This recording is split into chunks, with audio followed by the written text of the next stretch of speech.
What if the person you shared a life with for 15 years was lying, not just about a business trip, but about everything? The shock I felt at O'Hare wasn't the beginning of the end. It was the key to a conspiracy. And it all started when I saw him holding her hand at gate B12. My name is Eliza Reed. People who know me well call me Elle. At 38 years old, my life is built on precision. As a senior forensic auditor for Veritas Solutions, I am paid to find the single hidden discrepancy, the one number that does not add up, the lie buried in a sea of fabricated data. I find the rot. It is what I am good at. I am not, however, good at impulsive gestures. They are not efficient. But today, I was impulsive. Marcus, my husband, was supposedly flying back from Boston. He told me he was exhausted after a grueling week of capital fundraising meetings. His text just this morning read, "This trip is killing me. Can't wait to be home." I pictured him pale, stressed, living off bad coffee and airport food. So I left work an hour early, drove through the traffic on the I-90, and headed to O'Hare to surprise him. A small, human gesture. I checked the arrivals board. Flight 1109 from Logan. Delayed. I bought a $5 bottle of water and waited by the domestic arrivals gate. But something a quiet alarm in the back of my mind. The internal auditor that never sleeps felt wrong. I wandered. The terminal was a river of noise, the squeak of shoes, the rumble of suitcases, the garbled announcements.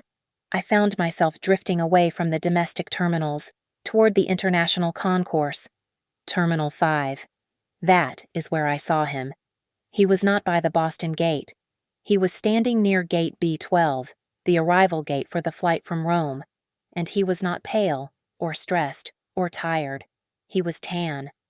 He glowed with the kind of relaxed health you get from Mediterranean sun and good wine, not fluorescent-lit conference rooms. He looked rested, happy. He was laughing, a deep, easy laugh I had not heard in months. And he was holding her hand. She was stunning, in the way that makes other women feel invisible. She looked to be in her early 40s, wearing a tailored, brutally expensive suit, the kind that costs more than my monthly mortgage payment.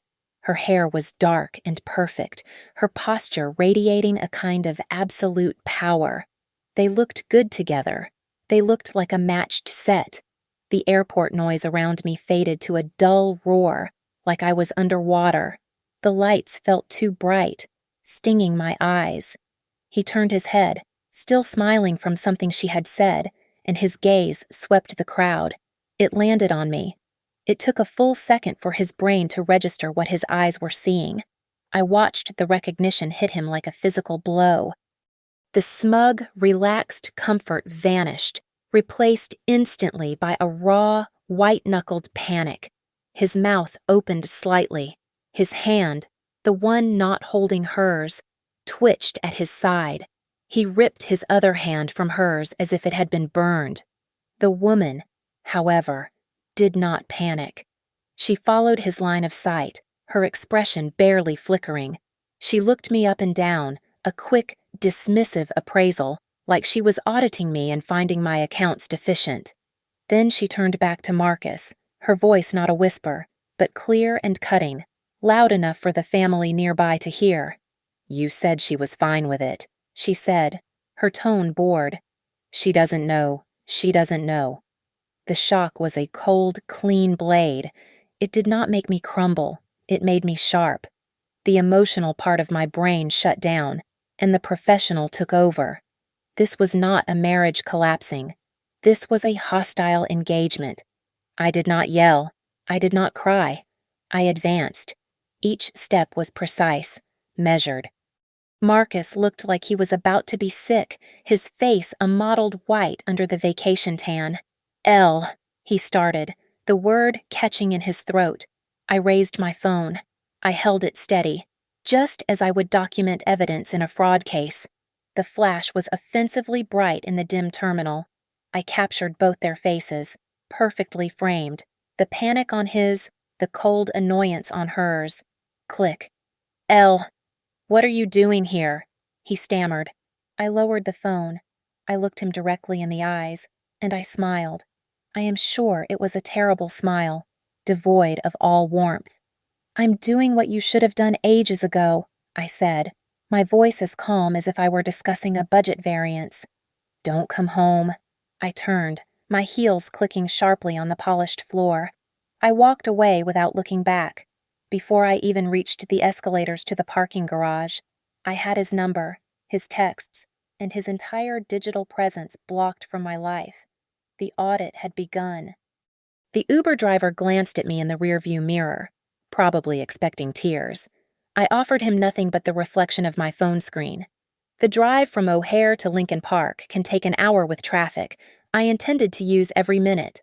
I did not cry. I compartmentalized. The wife was in shock, locked away in a dark room in my mind. The auditor was in control, and she was furious. I pulled out my personal laptop. I never shared devices with Marcus. In my line of work, you learn that digital boundaries are the only ones that matter. I tethered it to my phone and the work began. First, the joint bank account, our main savings. The password was Lincoln Park 22. The sheer, lazy arrogance of it made my stomach tighten. He had not even bothered to change it. I opened a new, high-yield savings account at a separate institution under my name only. The process took 4 minutes. I then initiated a transfer. We had just over $300,000 saved. I took exactly 50%, $150,000. Not a penny more, not a penny less. I was not a thief. I was an auditor securing assets.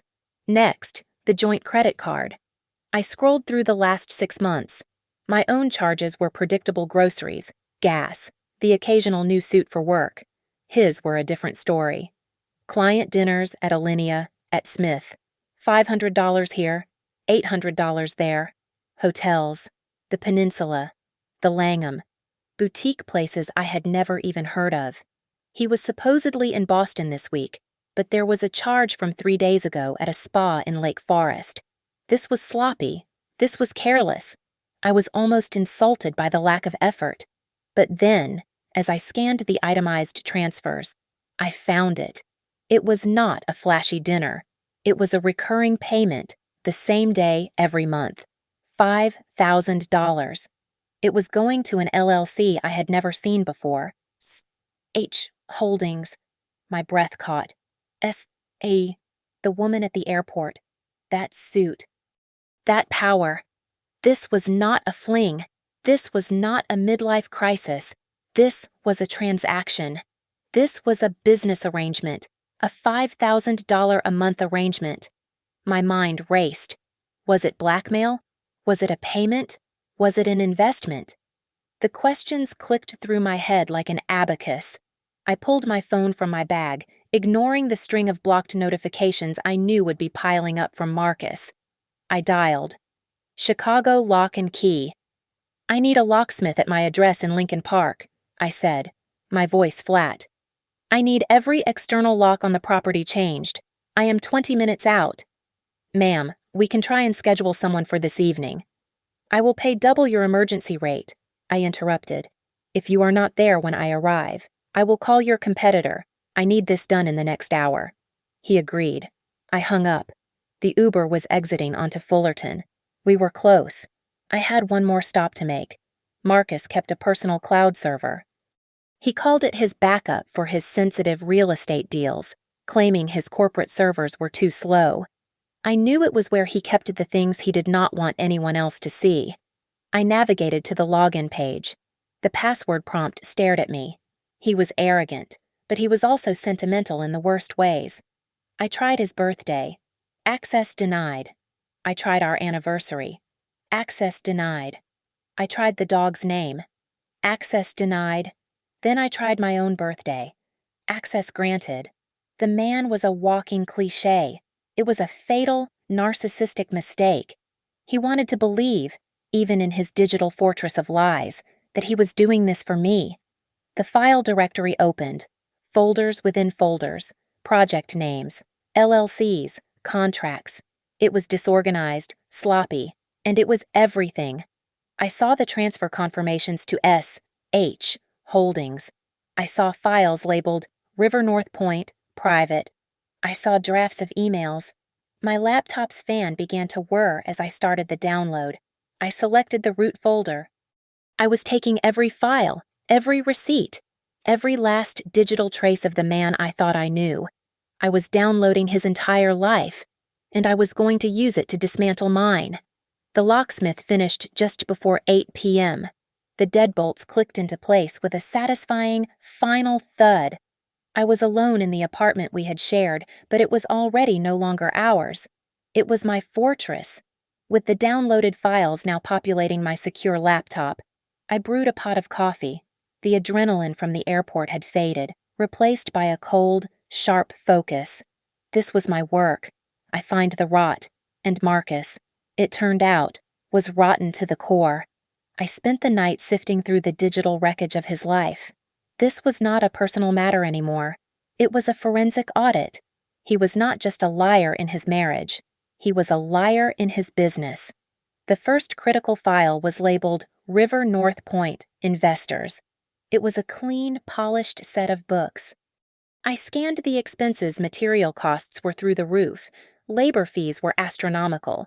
It painted a picture of a difficult, expensive project. Then I found the second set, buried in a subfolder titled Actuals Private.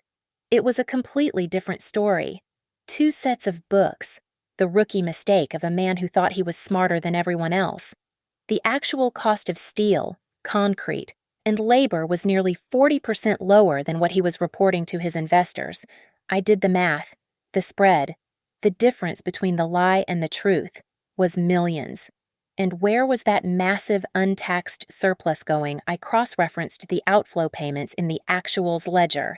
Every single dollar of the difference was being funneled in meticulously structured payments directly to SH Holdings. My fingers flew across the keyboard. I ran a corporate entity search. SH Holdings was not registered in Illinois, not in Delaware. It was not even registered in the United States.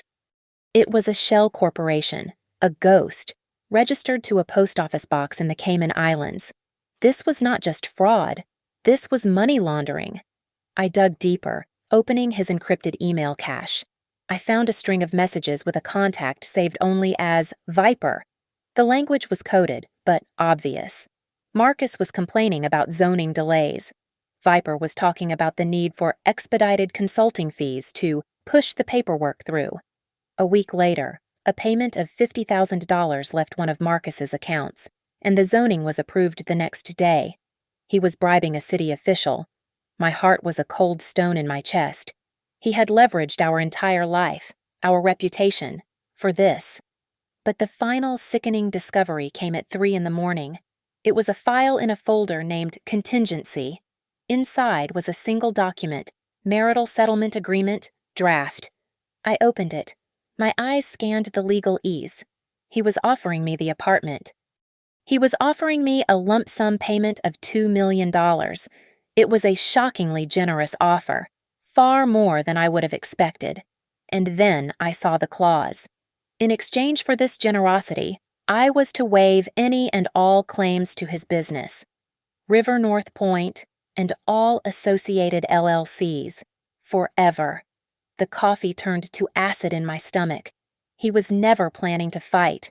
He was planning to buy me off. He was going to use the money he stole from his investors to purchase my silence, making me an unknowing paid-off accomplice. He would take his new life, his new woman, and leave me with a golden cage while he vanished. He was building his escape, and I was the last liability he needed to clear off the books. I stood up, my legs stiff. I looked at the data, the irrefutable proof of conspiracy, fraud, and bribery. I took out 3 brand-new, terabyte-sized external hard drives from my office bag. I meticulously encrypted each one. Then, I began the process of backing up everything. 1 drive would go in my safe deposit box, 1 would go to my lawyer, and the 3rd would stay with me. He had made a fatal error. He had forgotten who I was. He had forgotten what I do for a living. I did not sleep. Sleep was a luxury, a state of vulnerability I could not afford. I sat in the pre-dawn light of my living room, the city slowly turning from black to gray, and I watched the 3 encrypted hard drives on my coffee table. At 6:05 a.m., precisely as I knew it would, my phone began to ring. The social containment was beginning. The first call was Eleanor Reed, from her immaculate, joyless house in Naperville. Marcus had, of course, run to his mother. I let it ring 4 times, then answered, putting it on speaker. Eliza. Oh, thank goodness. Eliza, Marcus called me. He is an absolute wreck. Her voice was a practiced performance of concern, underpinned with steel. He said you're acting irrationally. He said you're not thinking clearly. Honey, I know he's under pressure, but marriage requires patience. It requires forgiveness. Patience. The word hung in the air, stale and insulting. I looked at the spreadsheets on my laptop, the evidence of millions in fraud. Hello, Eleanor, I said, my voice bright, almost cheerful. Thank you so much for your call. I am just so overwhelmed. I was wondering if you could clarify something for me. Does the pressure Marcus is under usually include a $500 an hour lawyer with great legs and a shell corporation in the Cayman Islands I'm just asking for a friend? The silence on the other end was immediate and absolute. A sharp intake of breath. Then, well, a perfect summary of your contribution. Eleanor, I said, and I pressed the end button. The phone rang again, less than a minute later. Beth.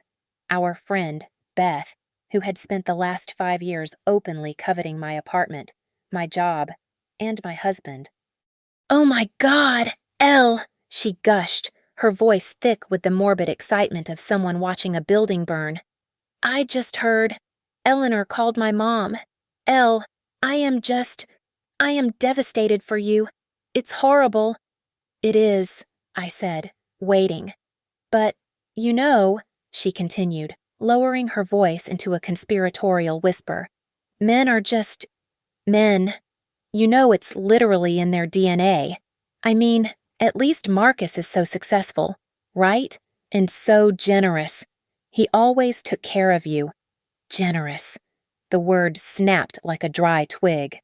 Yes, he's incredibly generous. Beth, I said, dropping all pretense. Especially with money he's stolen from his investors. Thanks for the phony call and the predictable victim blaming. It's been a treat. I hung up before she could respond. I was done being the audience for their hollow cliches. My laptop was chiming. Since I had blocked his number, Marcus had resorted to email. The messages were frantic, cascading into my inbox. Elle, you don't understand. Eliza, my life is in danger. You are destroying everything. Elle, please, just meet me. These are dangerous people. His panic was a new smell, and it was potent. He was not worried about our marriage. He was worried I was a liability he could no longer control. I ignored them all, creating a new folder labeled Evidence Marcus Reed and dragging them inside. My final act of this phase was self-preservation. I opened an encrypted anonymous email client and wrote to my managing partner at Veritas Solutions. I did not use my name. I did not need to.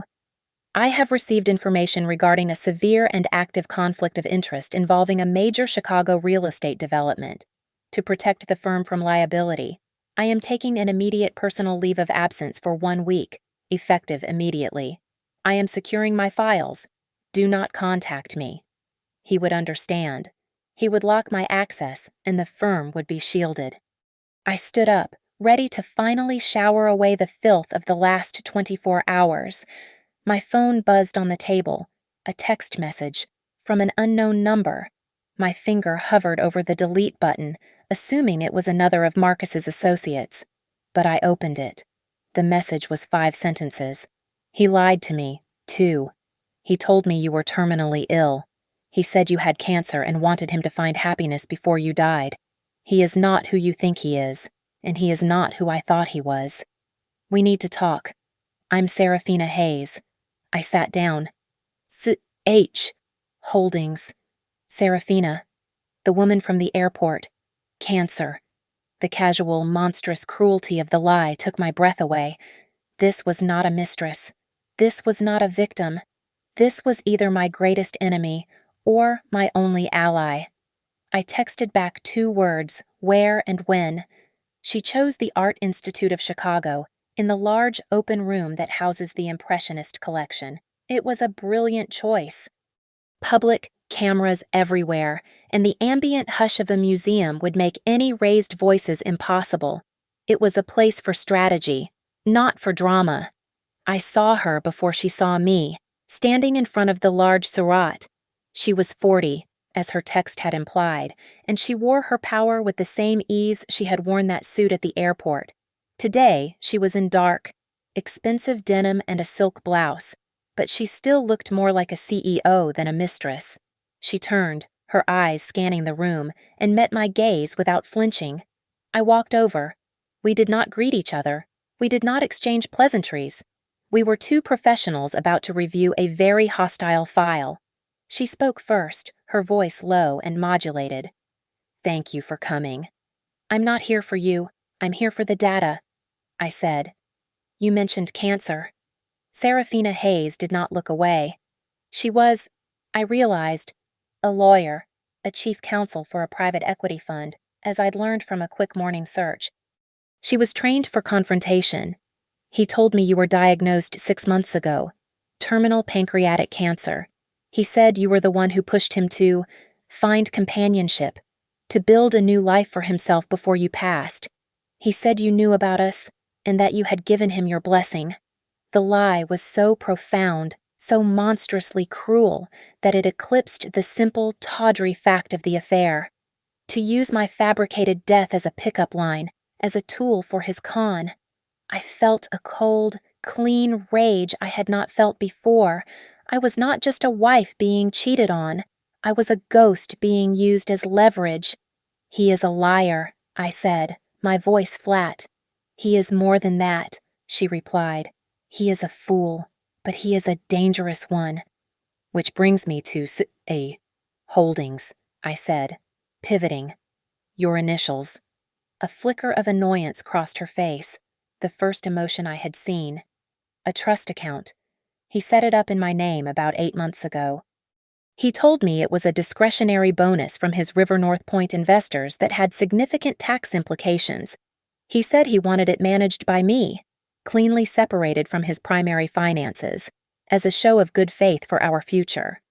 "A $5,000 a month show of good faith," I said. Her eyes narrowed. "No. The payments he was diverting from the project were much, much larger than that. He was moving hundreds of thousands. He just told me it was a bonus. He needed my name and my credentials to legitimize the account. And you, a chief counsel, just accepted that." Serafina's expression turned arctic. "I did, for a time. He was persuasive, but the numbers didn't add up. The wire transfers were too structured, the sources too opaque. When I asked for the documentation, for the investor agreements, he stalled. He gave me stories. He gave me romance." She looked away, toward a painting of a boat in a storm. "Lawyers do not like being lied to." "Eliza, we hate it more than our clients do, so I started my own investigation." This was the moment, the pivot. "I pulled the project funding applications," she said, turning back to me. "The people he's in business with, they aren't just investors. He's not just committing fraud by skimming off the top." She leaned in slightly, her voice dropping even lower, forcing me to move closer.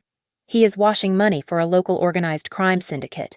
The River North Point development is not a real estate project, it is a laundry." The pieces slammed into place. The 2 sets of books, the shell corporation, the panicked emails, the bribe to Viper.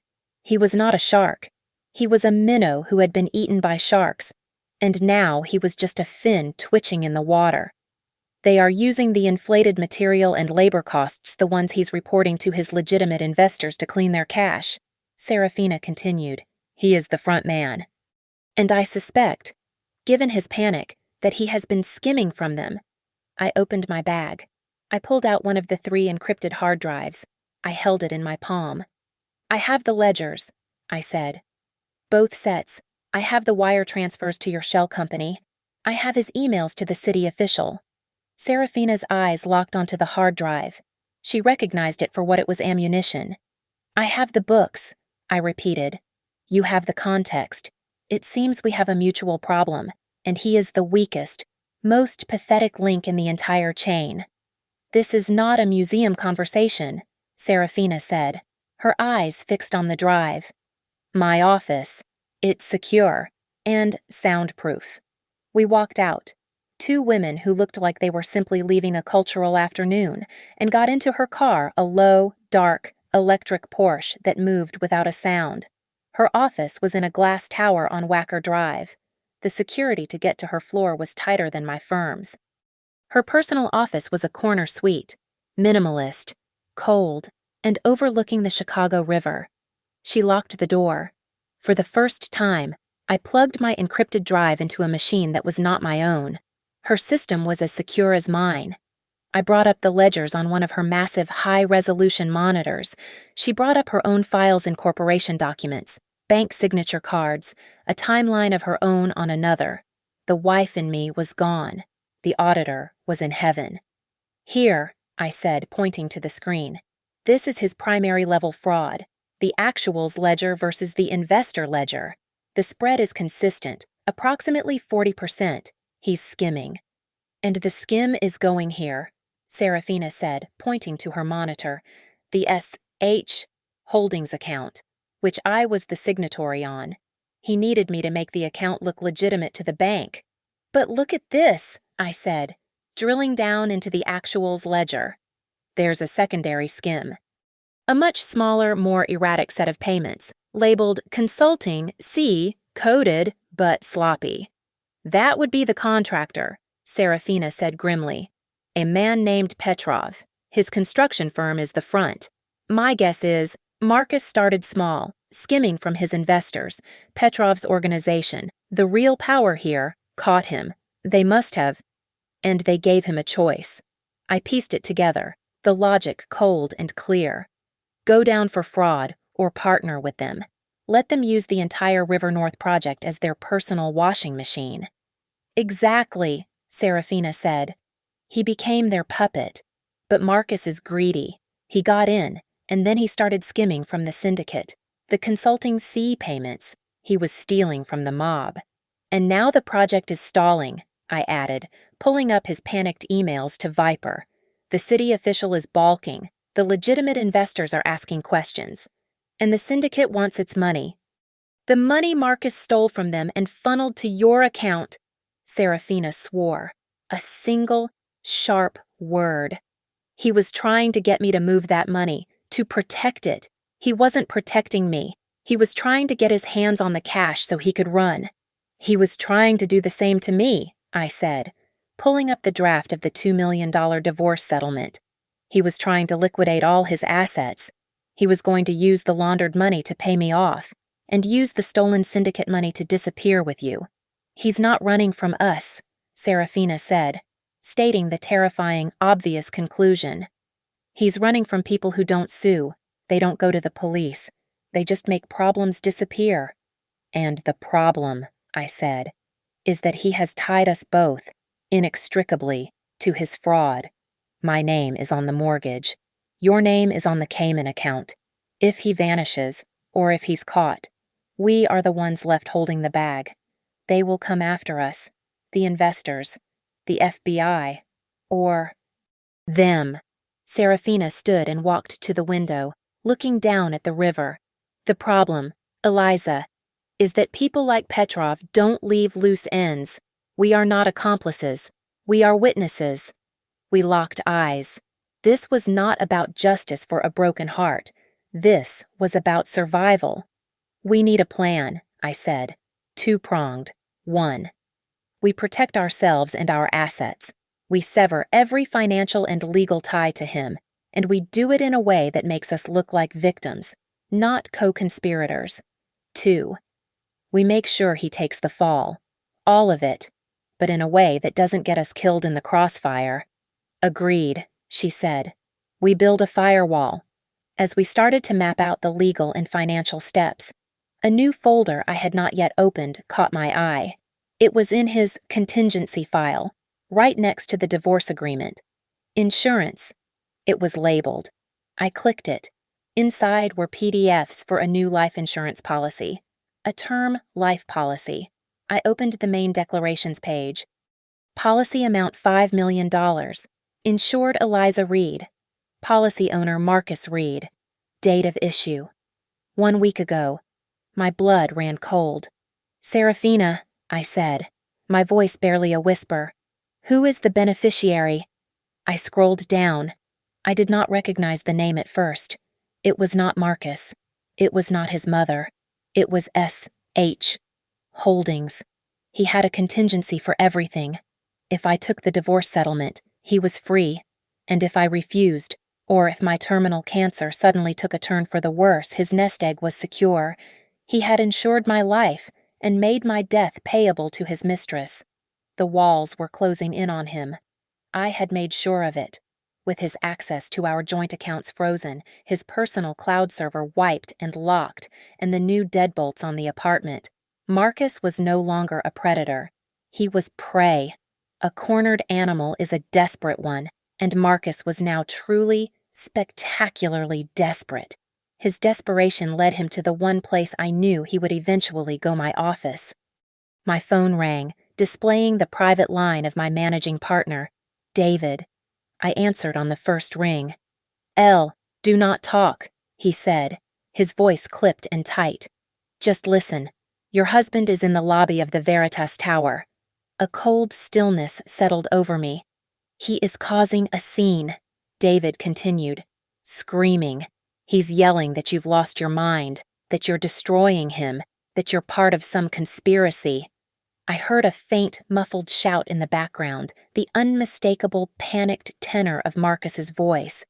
"She's the one. She's stealing everything. Security is handling it," David said, his voice strained. "They're escorting him out as we speak. Eliza." What in God's name is happening? This was the moment of truth. My professional life depended on it. "David, I apologize that you were exposed to that," I said, my voice perfectly level, devoid of emotion. "I am going to give you the precise, factual truth. My husband is involved in massive, multi-million-dollar financial fraud and active money laundering, tied to a prominent real estate development." The silence on the line was absolute. "I discovered this evidence," I continued. "I am currently cooperating with legal counsel to insulate myself and to ensure, above all, that Veritas Solutions has zero exposure.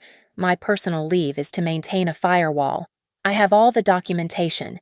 He is not just desperate, he is compromised." David, an auditor to his core, processed the data. "Understood," he said finally.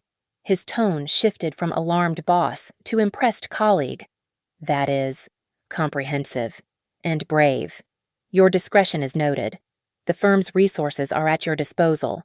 I am authorizing a corporate security detail for you, effective immediately. They'll be at your building in 1 hour. Do not leave without them." I hung up.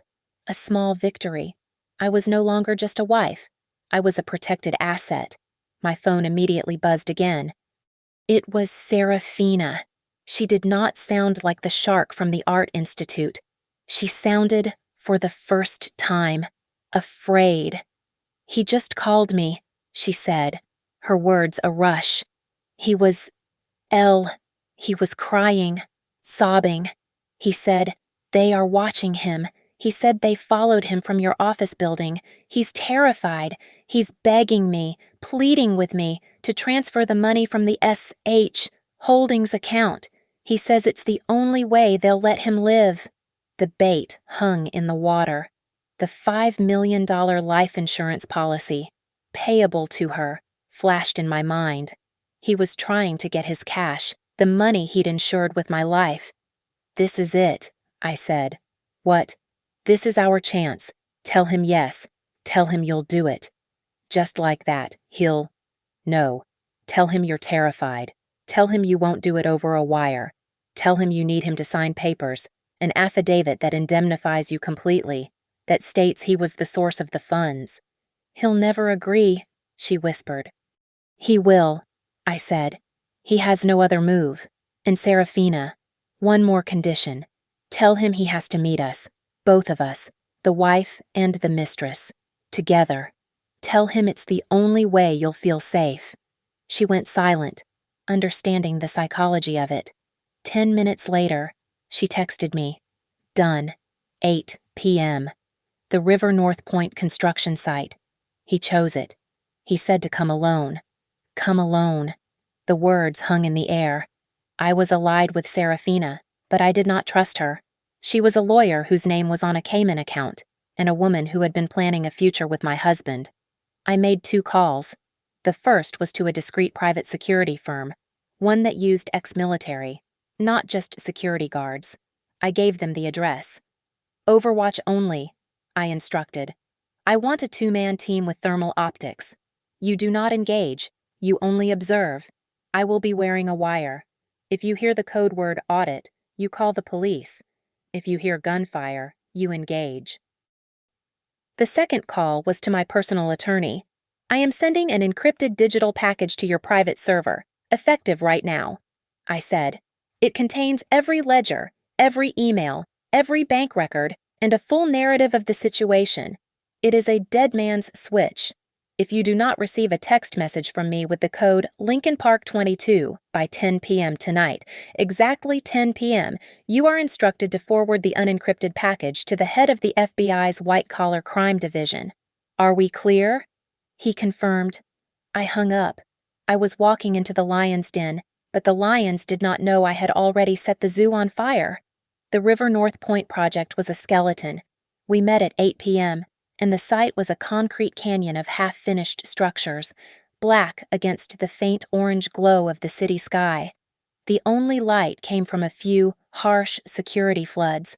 The wind coming off the Chicago River was cold and sharp, carrying the metallic tang of rust and damp cement. It was a perfect place for a secret to be buried, or a person. Serafina and I walked in from the street, our footsteps echoing too loudly in the silence. She was carrying a leather briefcase. I was carrying the weight of the $5 million insurance policy. My hand was in my pocket, my thumb resting on the small, cold audio recorder. He was there, just as he said he would be. He was standing in the center of the vast, open foundation, looking like a rat trapped in an empty swimming pool. He was not the tan, confident man from the airport. He was a wreck. His suit was rumpled. His face was pale and slick with a terrified sweat, and his eyes were wide, darting into every shadow. He saw us and practically lunged, his voice a hoarse, desperate whisper. "Where is it? Did you bring it? The money." "We're here, Marcus," I said. "They're waiting. They're watching. They're going to kill me. Elle, they're going to kill me." He grabbed at Serafina's arm, his voice cracking. "The money. Serafina. The transfer." Serafina pulled her arm away, her face a mask of contempt. She walked to a stack of plywood, clicked open her briefcase, and set a sheaf of documents on top. "Right here," she said, her voice cutting through his panic. "You sign this, and I make the transfer." "Sign what? What is it?" he demanded, wiping his face with his sleeve. "It is your full and complete confession," Serafina said, as calmly as if dictating a memo. "It admits to bank fraud, wire fraud, and conspiracy to launder money. It states, in explicit detail, that you acted alone in deceiving both your investors and your partners, and it affirms that both Eliza Reed and Serafina Hayes were victims of your scheme, with no prior knowledge." I stepped forward, into the circle of harsh light. "It also does one more thing," I added. "This addendum transfers all your remaining personal assets, what's left of your accounts, the car, and specifically, the Lincoln Park apartment to me, as immediate partial restitution for damages." Marcus stared at us. For a second, the panic was replaced by his old, familiar arrogance. He laughed. It was a cracked, ugly sound. "You think I'm an idiot? You really think I'm that stupid? I sign that. I go to jail for the rest of my life." I smiled. It was the same smile I gave him at the airport. "You're going to jail no matter what." "Marcus," I said softly, "my 10 p.m. deadline for the FBI is very real. The only question you have to answer tonight is which prison you want to go to. Do you want to be arrested by the FBI? Go to federal court and be placed in a relatively safe, minimum security federal prison for white-collar criminals. Or do you want to disappear tonight? Right here, courtesy of the people you stole from." I let the question hang in the cold air. His face crumpled. He knew. He looked at the papers, then at me, then at Serafina, then into the shadows. He was trapped, and we were offering him the only survivable door. "Give me the pen," he whispered. He bent over the plywood, his hand shaking so violently he could barely hold the pen. He was on the second signature page.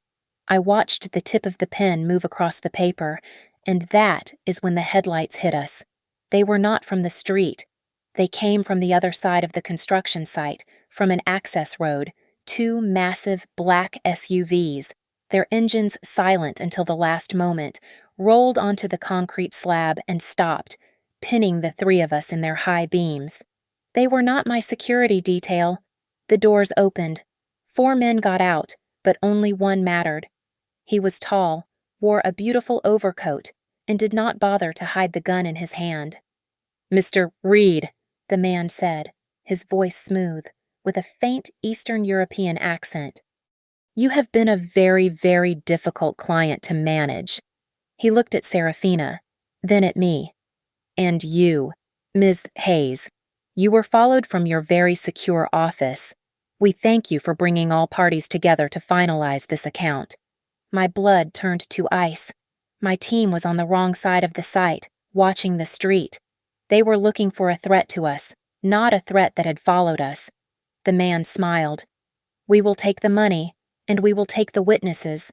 We were all, suddenly, just loose ends.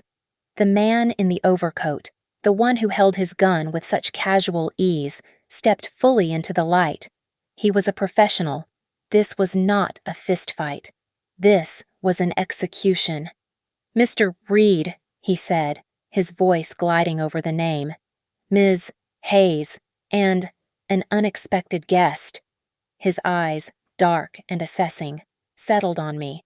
He walked past the plywood, ignoring the confession Marcus had been signing. "We are not here for paperwork, Mr. Reed. We are here for the $1.2 million that you moved so foolishly into Ms. Hayes's account."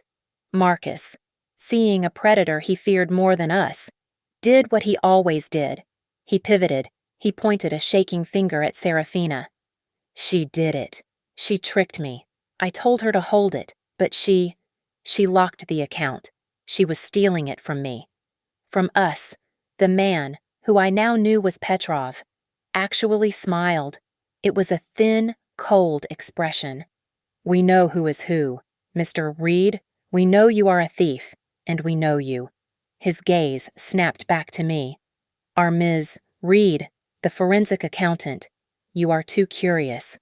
You have looked at things that do not concern you." My heart hammered against my ribs. I had made a critical, arrogant mistake. I had run my analysis, set my traps, and focused every ounce of my professional skill on Marcus. I had treated him as the problem, the criminal, the endgame. But Marcus was nothing. He was a symptom. Petrov was the disease, and I had just announced my presence to the virus. Petrov did not need to say it. He had followed Serafina, which meant he knew where she worked. He knew my name, which meant he knew where I worked. He knew what I did. In his world, a forensic accountant was not a witness. She was a threat to be permanently neutralized. He gave a slight, almost imperceptible nod to the largest of his men, a thick-necked brute who had been standing by the SUV. "Dvoynoy," Petrov said. Just that one word. The man nodded and began to walk toward us, his hand reaching inside his jacket. This was it. The end of the equation. My 10 p.m. deadline, my FBI package, my clever security team. They were all based on the assumption that Marcus was the greatest threat. I was wrong. The brute advanced. Marcus was whimpering, frozen in place. I was calculating the distance to the shadows, my mind racing through exit strategies that all ended in failure, but Serafina did not freeze. She was not a wife. She was not a victim. She was a chief counsel for a private equity firm. She had survived boardrooms filled with sharks, and she had, it seemed, prepared for a different kind of predator. As the man reached for her, she moved. It was not a big movement, but it was brutally efficient. She dropped her briefcase and her hand came up from her pocket. It was not a gun. It was a can of military-grade pepper spray, and she emptied it directly into the man's face from 2 feet away. He screamed, a high-pitched, agonizing sound that was horribly cut off as he clawed at his eyes. In the same motion, Serafina's other hand pulled something from her belt, a personal shrieker alarm. She pulled the pin. The sound that erupted was not a siren. It was a physical assault, a high-decibel, piercing, electronic shriek designed to disorient and inflict pain. It blasted through the night, echoing off the concrete skeletons, a sound that could not be mistaken for anything but pure, undiluted panic. "Move!" she screamed at me, grabbing my arm. The chaos was instant. Petrov, startled, raised his gun. The other 2 men, blinded by their own high beams and deafened by the alarm, were momentarily confused, and then, from the darkness on the far side of the site, from the street, came a new sound. "Chicago police, drop your weapons, hands in the air." Now. A shot cracked the air, a warning shot, fired high, my security team. The shriek alarm was not the code word, audit, but it was close enough. They had heard the panic, seen the new arrivals, and they had, thank God, improvised. "Police!" The voice boomed again, using a bullhorn. On the ground, Petrov's men were caught. They looked at Petrov. Petrov looked at us. We were no longer witnesses to be cleaned up. We were the ones who brought the cops. To the car. Serafina yelled, dragging me toward where her Porsche was parked, hidden in the shadows near the entrance. We ran. We did not look back. Behind us. I heard gunfire, not a warning shot, but the flat pop, pop, pop of a handgun. Petrov was not surrendering. We scrambled, half falling, through the rebar and gravel. I risked one glance behind me. The construction site was a mess of intersecting headlights, shouts, and the terrifying shriek of the alarm, which was still going. And Marcus. He was still there, frozen in the middle of it all, a statue of pure terror, trapped in the crossfire between the men he had stolen from and the security team he never saw coming. He was left behind.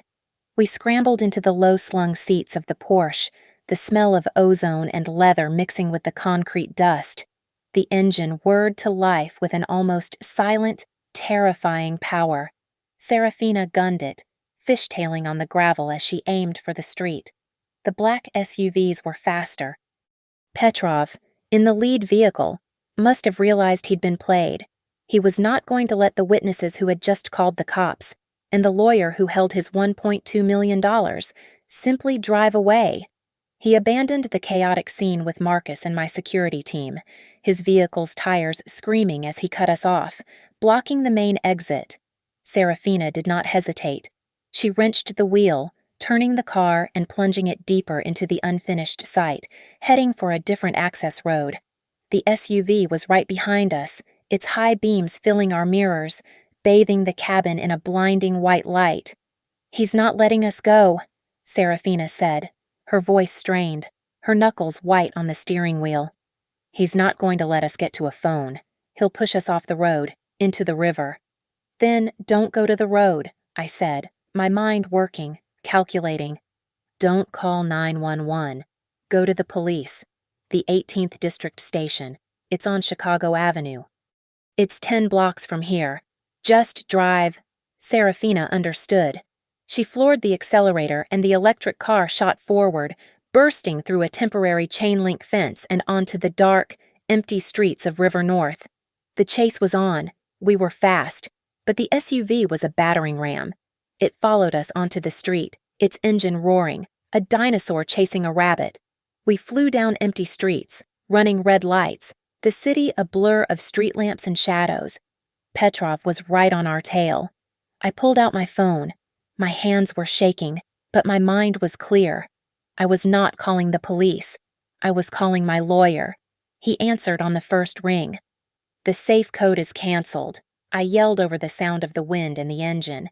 "Lincoln Park 22 is void. Send the package. Send it now." "Eliza, it's done." His voice was frantic on the other end. I couldn't wait.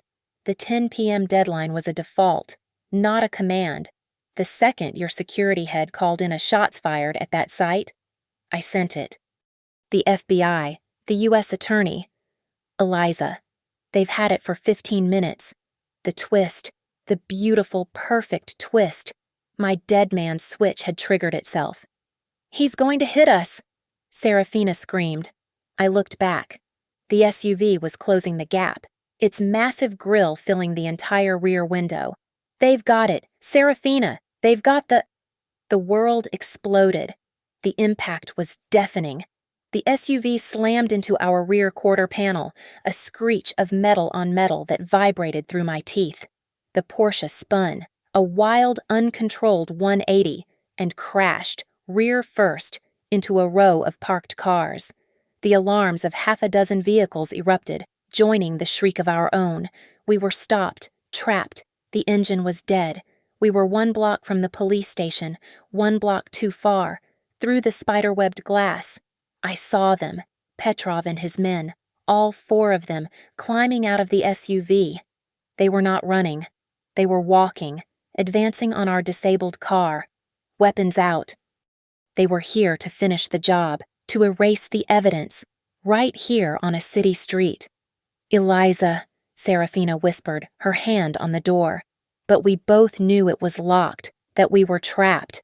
Petrov raised his gun, his face calm, illuminated by a nearby streetlight. And then, the night erupted in a different kind of light. It was not a headlight, it was a searchlight. From the north, from the south, from the street we had just come from sirens. Not 1 or 2, a dozen. Blue and red lights painted the buildings, turning the street into a flashing, nightmarish disco. Armored FBI vehicles, unmarked sedans, and half the Chicago Police Department swarmed the intersection in a perfectly executed pincer movement. Petrov froze. He looked at us, then at the wall of federal agents and police officers surrounding him. He dropped his gun. His men, seeing the impossible odds, threw their hands in the air. It was checkmate. My security team had detained Marcus back at the site, and the first officers on that scene found him, terrified, next to the confession he had dropped. He was handed over, a complete footnote to his own conspiracy. Serafina and I stood on the sidewalk, wrapped in shock blankets, watching it all, bruised, battered, but alive. The air was filled with the sound of radios and handcuffs. A man in a dark suit, wearing an FBI jacket, walked past the flashing lights and stopped in front of me. "Are you Eliza Reed?" he asked. I nodded, my voice gone. He looked at the scene, at Petrov being cuffed, at the wrecked Porsche. "We got your email," he said. "It's going to be a long night." Thank you for listening to this story. Please let me know where you are listening from in the comments so we can chat and share our thoughts. Be sure to subscribe to Lily Revenge Stories, like this video, and give us your support by hitting that hype button so this story can be heard by more people.